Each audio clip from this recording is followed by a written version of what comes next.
Before Travis Barnes became a best-selling author, international presenter, founder, and franchisor of Journey Fitness 333, he spent a decade of his life in prison for a non-violent drug offense. Hello and welcome to Living Well with Robin Stoloff, empowering you to live a healthier life. Joining us now is Travis Barnes. Thank you so much for joining us, Travis. Well, thank you for having me on this show. I'm excited to be here, Robin. Oh my gosh, you have such an interesting story. Tell us about it. Well, yeah, it's an interesting story because I was first in love with fitness at about the age of 5. I knew that being fit on the outside made me feel better on the inside. I was growing up in a broken home, and so I always had this passion. But a small town boy went to Las Vegas, and I took a wayward journey. I took a wayward journey. I was introduced, this impressionable young kid was introduced to a lifestyle that included illicit drugs. And so, as I went down this downward spiral, it eventually landed me in prison. I drove in, one time I drove into the middle of a federal investigation, and that was enough to give me 10 years in prison. 10 Oh years. Yeah. boy. Oh my Now, goodness. in that process of addiction, you get very unhealthy. I lost Yes. my weight. I certainly wasn't focused on that passion that I once had for health and fitness. So during that time of, solitude, prison is a very crowded place, but you're also very alone. So you have this time to really just rediscover and think about who you are and who you want to be. And for me, I got to rediscover my passion for fitness. I got to start helping people who were locked up. I would teach adult continuing education classes about how to become a certified trainer. I would teach nutrition classes for them about, how to eat right. And so I got to rediscover my passion. And, I kind of feel like I did that for a long enough period of time to, excuse me, earn the right to do it now on a grander scale. Excuse me, sorry about that. It's okay. Happened the first time. So once you got out of prison, then what did you do?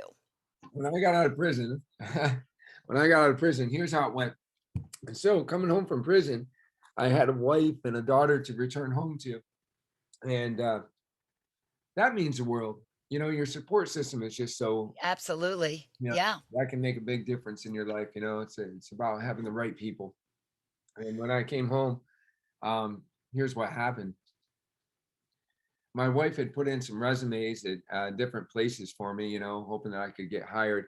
And a local gym hired me on as their trainer. So I worked my way up from trainer to manager to chief operations officer. I worked really hard because my wife and daughter had been living with my mother for a period of time, and I wanted them to have a home of their own. So I worked really hard so that I could be able to afford that for them. And we got our home, and after 2 months, it was flooded to the second floor. There was a flood that came in. It was a flood of 2011, I think it was 2011. And where were you living? We were in Athens, Pennsylvania, and we happened to be in like the lowest point of this town, right? So the flood comes in, and our house looks like a submarine. It's flooded, Oh man. or just the top sticking out.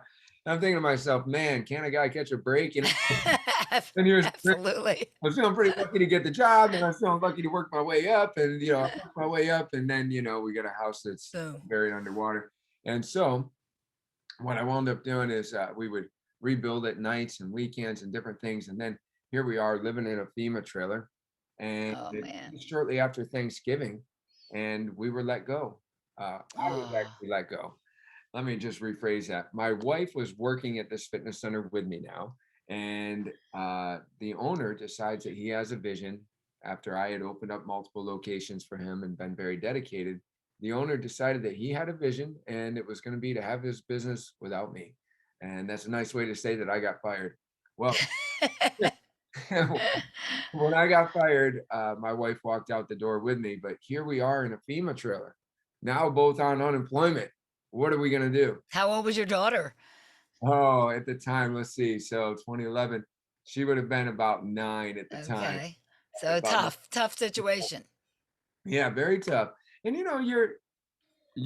I was the provider, even though my wife was working too. I was the main one.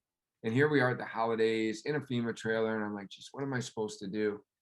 And I've always followed my passion. I've always returned to that passion. So it felt like to do anything else would have been spiritual suicide. So at first I'm like, okay, well, we're going to be traveling trainers, right? Yeah. So we're picking our daughter up from school. We had a Nissan Sentra at the time, and she's sandwiched between two stability balls, like looking like an Oreo cookie or something. And we got kettlebells busting out the trunk. And this goes on for a few months. And then my father starts asking me, he says, hey, Travis, I'm going to church with this lady, and it's about a half hour away from our nearest client. And he says, she has an adjoining space next to her salon. You should come check it out. And I was like, oh, Dad, I mean, that's a half hour away from my nearest client. What am I going to do with this space anyway? Right. I'm a FEMA trailer on an unemployment check. I don't have any business looking at a commercial space. And so he's persistent. And I don't know, Robin, have you ever done something to just shut somebody up? Just be like, okay, you know Yeah, what? right, right. I'll just do right. Oh, yes. Yeah, stop bugging me. And so I actually went in there with like the intention almost to prove him wrong, because I was gonna be like, okay, well, once I tell this lady that I'm on an unemployment check living in a FEMA trailer, she's gonna be like, See ya. okay. Right. Right? And so I get there, and she's an Italian lady, pretty religious lady. She's got spiritual quotes up on the wall in her salon, and just different things, like Christian music is playing as we're touring around. And she's all excited. And she's like, her name was Rosa Michael. And she's like, oh yeah, you can do this over here and you can do that over there. So my wife and I take the tour of the space. And then when we get done, I tell her, ma'am, you have a very nice space, but I live in a FEMA trailer. I'm on an unemployment check. I really have no resources. And that's when she says, I don't care about any of that. All I know is that God told me that you're supposed to be here. Oh, Uh, man. uh, I look at Cindy. We weren't even going to church at the time. I looked at Cindy and I said, Cindy, this woman thinks that God is talking to her about us. So we get out in the car, and I said, what do you say to that? I mean, it sounds like she's giving us an opportunity to move in and make her go with this. And Cindy says, well, I guess we're starting a fitness business. Wow. If God said to do it. That Yeah. seemed like a good idea. So we got a high interest loan for equipment. We got a couple months free rent. The newspaper would take our credit as kind of like, you could pay them the rears, right? As far as, get a little advertising up Yeah, front yeah. after 30 days. And so began Journey Fitness. Well, here I am in a FEMA trailer. I'm like, I got a business now. I got to write a mission statement. And our mission was to have life transforming group personal training. That was the goal. We believe in the power of the group. We believe that the strength is in our community. And so we provide all the benefits of one-on-one while people are being trained in a group. It's the only group training franchise that I know of where not only are you getting your results tracked, not only is your nutrition getting tracked, but we track you down when you don't show up. I'm talking, we have an MIA program. Like if you're missing in action, we're out in the community and we're looking for you. Like, I mean, we know where to find you. We could happen, but we send texts, we get phone calls. You hired us as your coach to get you from where you're at to where you want to go, and we're going to make sure that you get there, even if it takes that kind of high I accountability. love that because there are times people are just like, "It's not for me. I can't do it." They get down. It takes work sometimes, and yeah, that's great that you do that because sometimes people need that little extra push.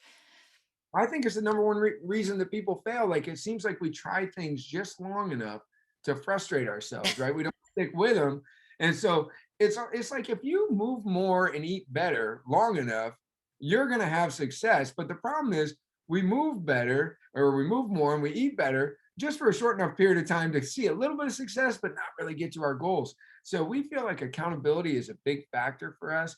Motivation is another factor, and so we know people very well. If there's 30 people standing in the room, we can introduce everybody by their first name. We know their goals. We know their limitations. If they hit 20 pounds, we hang a medal around their neck. We're always celebrating them different years with different anniversary gifts. We have some members that have been with us since the very beginning, which it began around 2013. I So, love this. That's awesome. I mean, yes, and so you had success with it, with yeah, this club. And then yeah. when did you begin to franchise? Well, we quickly grew to 5 locations in 4 years. And that was something that, while I was in my college, my university, also known as prison, because I used my time wisely. I kept on pursuing education, and I was always helping others, and so I was studying business, and I came out a systems guy, and I think that's why I was a good find for my previous employer. And I opened up multiple locations for him because I could identify the systems that made something work and reproduce them in other places. So we quickly grew to 5 locations in 4 years. And several people approached us about franchising. They said, I go to your other location and the same things are happening there that are happening here. And it doesn't really take you being there for that to happen. Right. Franchise. I'm like, Yeah. oh, no, we couldn't possibly be a franchise. I mean, here I am, a guy that went to prison for 10 years who was only hoping that I'd get a job when I came home. And now I got people telling me that I should be a franchise. I mean, that takes a lot of faith and belief. And so, Yeah. Yeah. yeah, It does. I know. you know, Where was your first look? You were in New York, right? Your first. yeah, we're in upstate New York. This Uh-huh. is like a Finger Lakes region of New York. Yeah. Cornell University is near us. Ithaca and all those kind of places. So rural communities, really, and not like big cities. We actually, I like to say that we made it despite our economy and despite our population in some areas. We're Yeah. successful. Um, so as more and more people suggested that to us, finally somebody that we trusted, Mark, he came to us and said, "Yeah, you should become a franchise." And the day that we accepted that, I felt like we were accepting a calling. And I started thinking about what that would mean. And so I started looking at other big franchises like, there's 2,500 Orange Series and 1,000 Fit Body Yeah. Boot Camp. Yeah. Yeah. Crunch. Yeah. Yeah, right, right. And I was like, what would that mean if there was 1,000 journeys? And I was like, wow, that's 5 to 8,000 coaches a day waking up to change lives. And I was like, huh. And I'm like, well, what if 1,000 people went through each journey? I'm like, well, that's 1,000,000 lives changed. And what if the average weight loss was 10 pounds? I'm like, well, that's 10 million pounds of weight. I started getting excited, right? I feel that just a 5% reduction in body weight is going to be enough to change somebody's vitals to where their blood pressure gets lower, their blood sugars get better, the cholesterol gets better. So I'm like, this is a good thing to dedicate my life to. And that's when we decided to become a franchise. And after that, we have the Corning, New York location as a franchise. We have a franchise in Indiana. We have a franchise down in North Palm Beach, Florida. So now we're in 4 different states. And, all started from a FEMA trailer. Uh, Wow, that is an unbelievable story. And you're still emphasizing group fitness? Is that still what you're doing? So we have 7 different models, and every adversity introduces us to ourselves and gives us an obstacle or an opportunity. And I will say that we were pretty much exclusively group before the pandemic. But after the pandemic, we realized that there was going to be more. There's going to be a resurgence of one-on-one. There were going to be people that just want to be trained by themselves Hmm. and stay away from germs, right? Yeah. Or maybe them to be trained with them and just a spouse, which was called semi-private, or them and a couple friends, small group, or of course, every fitness business and many other kinds of businesses need some sort of virtual component now.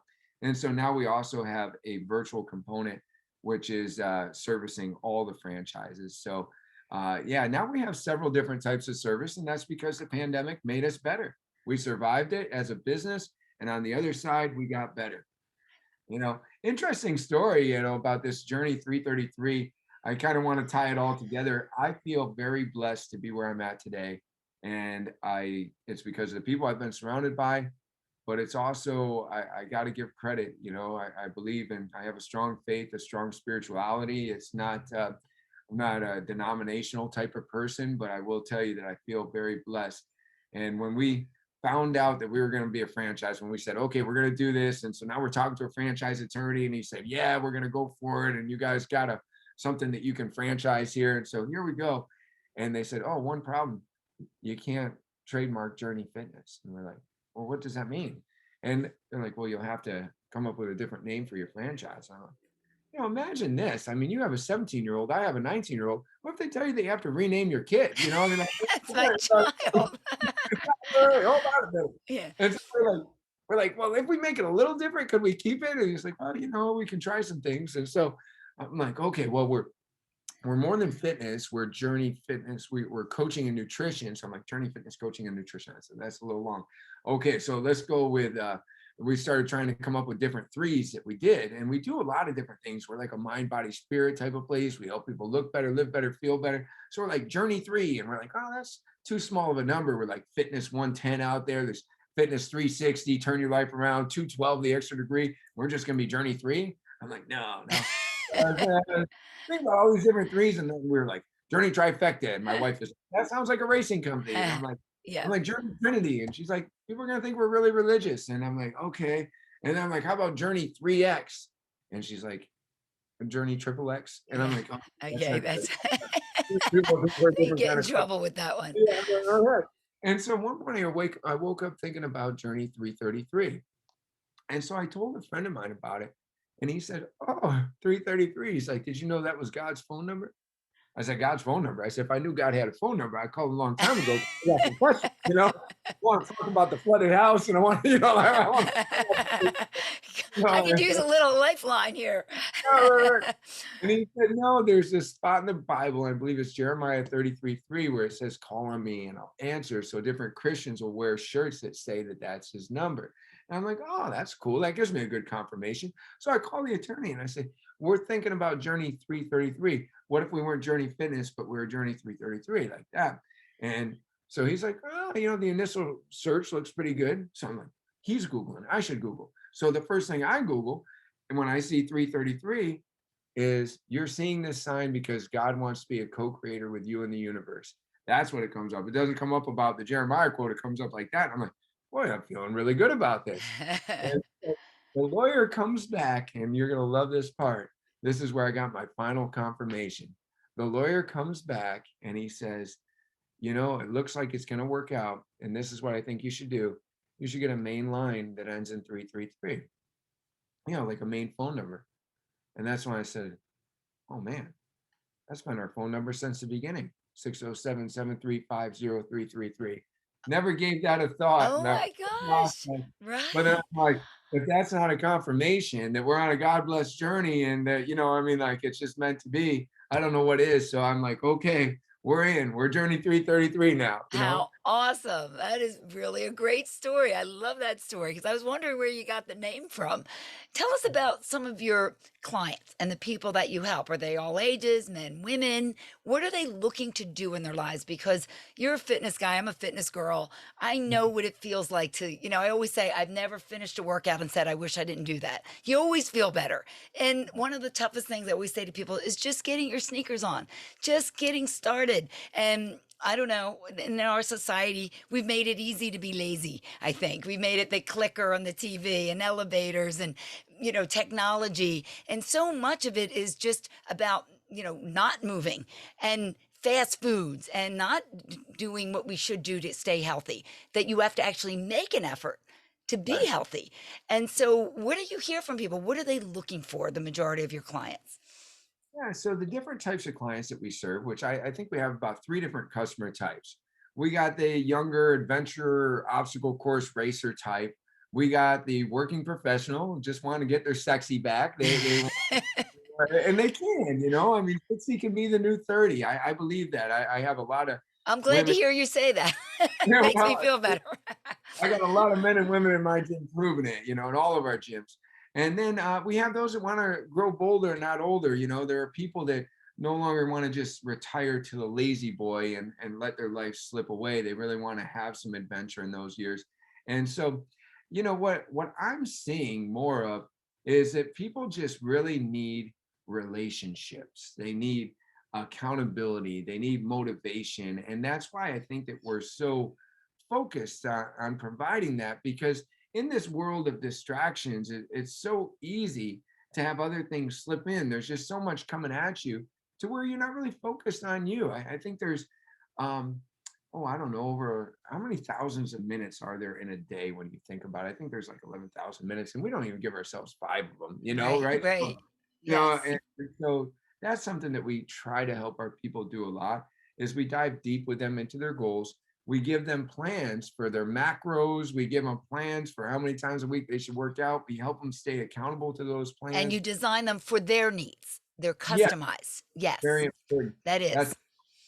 we Yeah, wanted all the benefits of one-on-one to be done in the group. And that means if you got a knee, if you got a hip, if you got a back, if yeah, you got a shoulder issue, then that program has to be customized for you. absolutely. And that's why we provide different options for different levels of fitness and for different needs. And also, my husband and I always talk about this. If you hate running, don't run.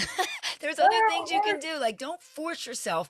It's you're not going to stick with it. If it's something that you really just despise doing, find something else. There's a million ways to get there. And that's what I've always said, like it may not be the most fun thing in the world, but at least it's something you can do, you can stay with. So find that. And when I see other different types of fitness businesses, I love to go on gym tours and just kind of experience what they're offering because I can always find a gem there. I know some people they kind of think so competitively that their way is the only way and this is what you have to do. And that Yes. reminds me of like when I first started fitness, everybody had to do Arnold Schwarzenegger's workout, Yeah. right? Like Right. Right. the Right. girls did Jane Fonda, the guys did Arnold Schwarzenegger, and that's what they did or something.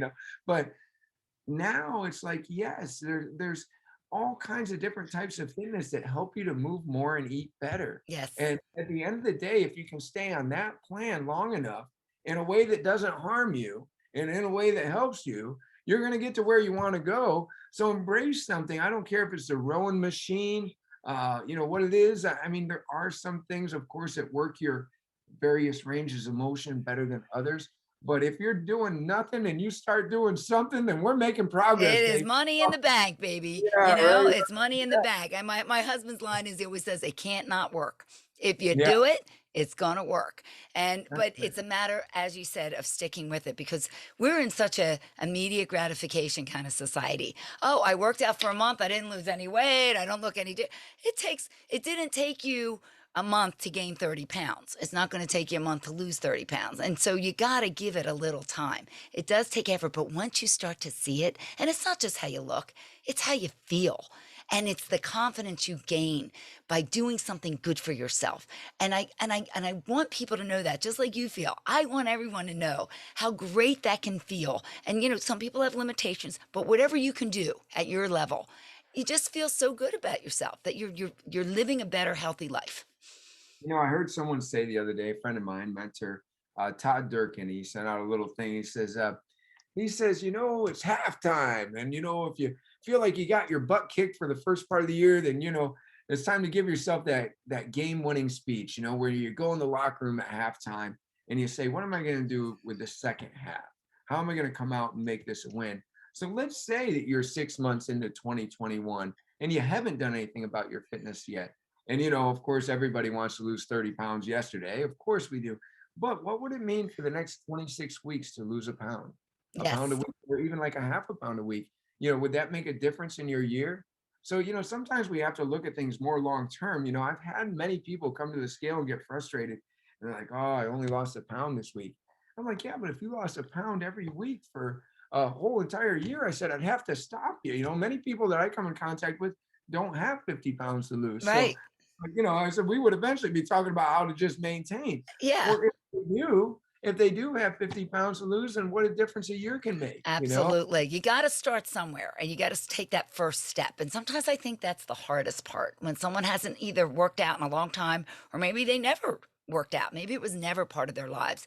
And I think about my mom, God rest her soul, and I think about her, the word exercise and the word diet would like make her blood curl, like, ugh, I don't want to do that stuff. What is that stuff? I don't do that. I don't go to a gym and I don't eat diet. She used to call it dietetic food. Like, I don't eat Right. dietetic food. That was gross to her. We want pasta, Yeah. gravy. But if you just make little changes, I mean, we always say this to people, you don't have to change the whole thing at once. Just little steps. And you know what I always like to say too? Add something, add some fruit, add some vegetables. Don't think about taking away. Just add a Yeah. little bit. And that can be a little first step in the right direction because it's very hard for people to think about, oh my gosh, I'm never going to be able to eat that ever again. And that's ridiculous. It's true you can. It's just people have this all or nothing mentality. And sometimes that's just too much for people. Oh, well, absolutely. Absolutely. And we're too tough on ourselves. We will see, let's say, oh, well, I'm going to do this, I'm going to do that. Oh, I didn't make it to the gym 6 days this week, so I may as well give up. Well, how many days did you make it before you started? You made it 0, right? So if you made it 2 times this week, that's a 200% improvement. I mean, like, but we're very tough on ourselves, Yes. and we don't take things in small, manageable changes. Like they tell you about losing a pound a week because it's manageable. It's something your body will give up and not notice. But instead, we want to lose 10 pounds this week. And when we only lose 5 pounds this week, we're frustrated. And when we don't lose any pounds the next week, then we're ready to give up. And that's a vicious cycle. You know, you Yes. have to look at this. It's like this is an ever evolving, changing Yes. lifestyle. And it You is know, in our control. I mean, that's one thing that sometimes people feel it's out of their control. Oh, I can't do it, or I like to eat this too much or drink too much. You can control that. I mean, that's up to you. It's your decision, it's your choice. And by sometimes, let's face it, you do have to give some things up. I mean, it's the way life works. Nothing good in life ever comes unless you work for it. I mean, that's just how it is. But that's the beauty of it. Because you no, work for it, it makes it so sweet. yeah, and you know what I've heard, Robin? I've heard people saying, I'd love for your listeners to hear that this is just not the way to think. I've heard people say, I really want to come to your gym, but I know I need to get fit first. I got to clean my house before the cleaning lady comes, you know? Right. I got to clean my house. People think that way too, but that's just not the way to think about it. You don't have to be great to start, but you do have to start to be great. That's a Zig Ziglar quote, I love and it's that. take that first step, right? You take that first step and know that that's where people come to get fit. I mean, I have people in my gym that need to lose 100 pounds. Our greatest weight loss was 200 pounds by a male, 170 by a female. And those are people that started with a pound, just like, who's ever listening right now. Yes, Had to yes. walk through the doors. And And then that they had changed their entire life. I'm sure that did. Absolutely. little changes. What could you do? Here's what we do wrong. We say, okay, I'm going to journal my food. Oh, I stopped journaling. I suck. I failed. Let me give up. No, again, just like the working out. Did you journal 3 days last week? Well, if you just started journaling, you're doing 3 days better than you did the week before, Before. Yes. right? So like, let's just keep on trying. Yeah. Let's not hold ourselves to like that all or nothing 100% standard. I love it. I love your whole mentality, your whole attitude. It's awesome and everything that you've done. Where can people reach you if they'd be interested in either working with you or even starting their own franchise? Yeah, for sure. So if you go to travisbarnespeaks.com, there's a lot of different links on there that, can take you to me as far as social media links, or you can fill out a little interest form and we can talk. Other things, journeyfitness333.com. It has a franchise site. It also has different locations. Maybe there's a location near you, or maybe there soon will be. So, Uh-huh. Or work out online. There's virtual workouts now. So that's where we all are. yeah, that bald white guy you can find on Facebook under Travis Barnes, so another good place. They may think that's my husband because he's a bald white guy too. So I like that hairstyle. I love that hairstyle. Well, you've been Amazing. great, and I'll put all that in the show notes too, so people can just get the link. It'll make it easy. Okay, Yeah. thank you so much. Thank That's it. you. I really enjoyed our conversation, Travis. It was great. Thank you so much. And thank you for joining me today for Living Well with Robin Stoloff. Hope to see you again next time. Until then, please stay safe and keep living well.